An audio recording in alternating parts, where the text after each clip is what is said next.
Hello everyone, my name is Christina. I hope you're having a wonderful Monday night.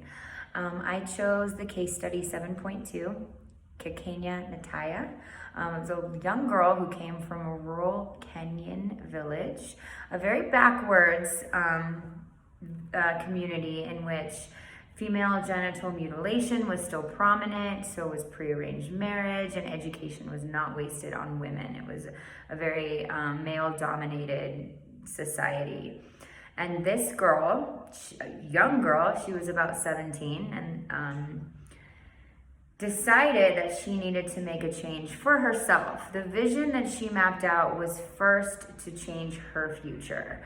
And she decided to make a deal with her father, who was never around. He came once a year, and he would take the money that the family had earned on the farm, and he'd go get drunk with his friends. But she told him, hey, if you postpone this prearranged marriage for me and let me finish school, I will still go ahead with the FGM, female genital mutilation. And she said, if you don't agree, I'm gonna run away when this marriage is supposed to happen, and it'll bring shame to you and our family, and yada, yada, yada. He said, okay, we have a deal. So she got into college, she got a scholarship, very smart young woman, but there was one hurdle. She didn't have means with which to get there. She needed airfare, and she had to go to the village chief and convince him of her plan to pursue her education, forgo the prearranged marriage, basically just forego tradition, you know. So what I find phenomenal is the fact that I know 17 to some could be, you know, you're an adult almost, but I consider that you're kind of still a kid. I know for sure when I was 17, I was not in any mindset to go plea with some Kenyan village chief, warrior, whatever. I never would have even known what to say to get him to, one, take a meeting with me, and two, you know, agree for this woman to do the unthinkable. So that is fascinating in itself. So she goes, she uses her head, she's very smart.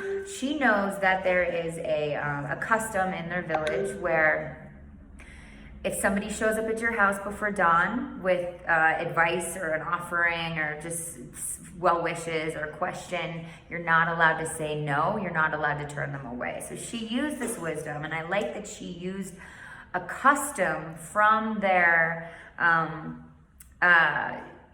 you know, from this community to kind of work in her favor, given the context. I think that was kind of really smart.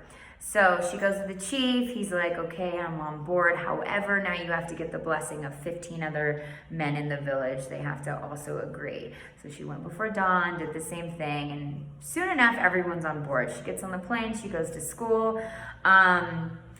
She's there and she realizes, okay, I made my dream come true, but it's not enough. I need to go back and help all the women I left behind, all the others that are still there bearing, you know, this horrible fate. And so she put together her vision. She mapped it out. She had a picture. She had a goal. There was definitely a challenge.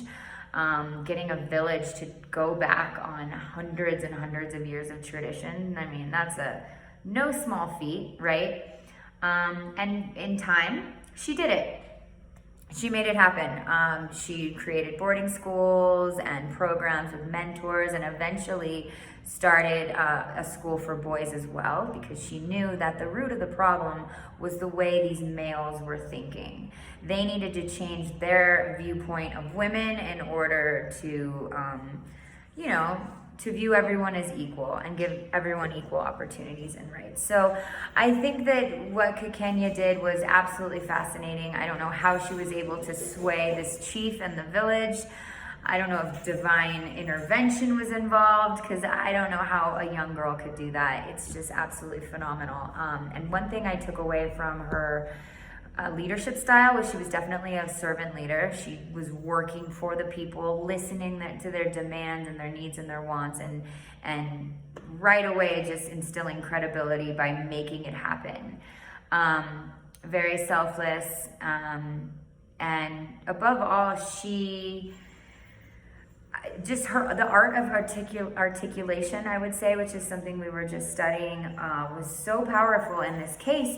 Again, just to convince these backward thinkers to move forward. And not only did she get them to progress, but she made them think that it was their idea, which is also really, really smart. Let the man think that they thought of it themselves. I'm just kidding. So anyway, I learned so much from this. It was a beautiful story, just, awe-inspiring, and I hope you read the case study and enjoyed it too. Have a wonderful night, everybody. Thank you. Bye-bye.